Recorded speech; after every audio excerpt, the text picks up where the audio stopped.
Assalamualaikum warahmatullahi wabarakatuh. Eh, Perkenalkan, saya Mardan Firdaus. Di sini kita akan mempresentasikan Hydra AI. Nah, untuk ini ada 4 anggota, kita dari kelompok 4. Ada saya sendiri, Mardan Firdaus, kedua ada Syafia Salsabila, ketiga ada Naila Afifah, dan yang terakhir ada Hairunisa. Kita langsung masuk ke latar belakangnya. Jadi, ya seperti yang kita tahu, perkembangan teknologi AI itu semakin meningkat dengan pesat dan tentunya cepat. Nah, jadi teknologi AI ini juga telah berevolusi menjadi industri kreatif dan hiburan digital. Nah, dengan memberikan solusi otomatis dan efisiensi dalam produksi konten yang sekarang. Nah, di tengah meningkatnya permintaan akan konten visual dan audio yang interaktif, terutama di platform media sosial, yang seperti kita tahu, contohnya kampanye pemasaran digital. Nah, alat seperti Hydra AI ini sangat-sangat membantu masyarakat. Untuk apa? Untuk mengerjakan proyek dengan cepat. Nah, jadi Hydra AI ini juga sangat relevan ya. Nah, Hydra AI ini juga memungkinkan para pengguna menciptakan video karakter tanpa membuat manual, tapi hanya dengan cara menaruh teks dan narasi saja. Nah, tanpa memerlukan keahlian khusus nih buat kayak kita-kita yang kurang bisa dalam membuat animasi, desain, segala macem gitu kan.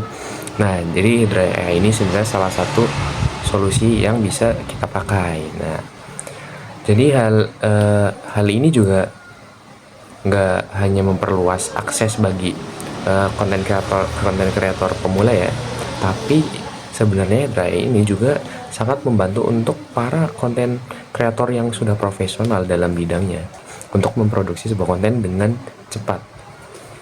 Jadi manfaat dari tools Hydra AI itu yang pertama dia efisien, hemat waktu dan biaya produksi konten. Dan juga proses pembuatan video bisa selesai hanya dalam hitungan menit. Yang kedua itu mudah diakses. Dia bisa digunakan tanpa skill teknis dan juga berbasis web, cukup dengan koneksi internet dan perangkat standar. Yang ketiga itu tools Hydra AI itu dia inovatif, cocok untuk edukasi, hiburan dan pemasaran. Konten kreatif seperti video musik, cerita pendek dan animasi lucu. Yang terakhir dia fleksibel, yaitu karakter bisa dipilih sesuai gaya dan tujuan, profesional, fun dan formal. Selanjutnya kita akan membahas teknologi yang bisa digunakan di dalam Hydra AI. Yang pertama adalah text to speech atau TTS. Teknologi ini mengubah teks menjadi suara yang terdengar alami dan ekspresif. Jadi bisa dipakai untuk narasi atau dialog tanpa perlu rekaman manual. Lalu ada speech to lip sync, yaitu teknologi yang menyesuaikan gerak bibir karakter dengan suara secara real time, sehingga karakter tampak lebih hidup saat berbicara. Selanjutnya AI Animation and Motion Capture. Dengan teknologi ini, karakter 2D atau 3D bisa digerakkan secara otomatis berdasarkan input suara atau teks tanpa perlu animasi manual. Dan yang terakhir adalah voice cloning yang bersifat opsional. Teknologi ini memungkinkan kita membuat suara yang mirip dengan suara pengguna atau tokoh tertentu, misalnya untuk kebutuhan personalisasi atau branding karakter. Jadi keempat teknologi ini bisa saling melengkapi untuk menciptakan pengalaman digital yang lebih menarik dan realistis. Fitur-fitur pada Hydra AI itu dia itu ada input teks dan audio. Jadi text to speech itu dia itu ketik teks lalu berubah jadi karakter berbicara otomatis. Dan juga audio input, yaitu upload lagu dan menjadi karakter bisa menyanyi. Juga mendukung bahasa Indonesia dan bahasa internasional lainnya.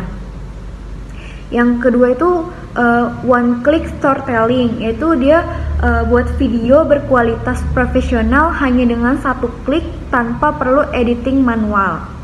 Dan juga yang ketiga itu AI Power Character Creation, yaitu ubah gambar statis jadi karakter hidup yang bisa bicara, bernyanyi, bahkan nge-rap. Yang terakhir dia itu text to video magic. teks hingga 300 karakter menjadi video berdurasi 60 detik dengan animasi karakter AI. Oke, selanjutnya kelebihan Hedra AI, yaitu konteks lokal lebih kuat. Desain dengan mempertimbangkan bahasa dan budaya Indonesia, sehingga lebih mudah dipahami pengguna lokal. Yang kedua, biaya lebih terjangkau. Pada pengembangan ini dan penggunaan cenderung lebih hemat dibandingkan layanan AI internasional. Yang ketiga, privasi data lebih aman. Bisa dijalankan secara lokal hingga data tidak harus dikirim ke server luar. Yang keempat, fleksibel dan mudah disesuaikan. Dapat disesuaikan dengan kebutuhan pendidikan, bisnis, atau layanan publik. Yang kelima, mendorong inovasi lokal merupakan bentuk kontribusi terhadap kemajuan teknologi buatan dalam negeri. Untuk kekurangan AI-nya, itu ada fitur masih terbatas, kemampuan mungkin belum setara dengan AI kelas dunia dalam kecerdasan dan pemahaman konteks. Yang kedua, butuh tim teknis yang ahli. Pada pengembangan ini dan perawatan memerlukan keahlian khusus yang tidak selalu mudah didapat.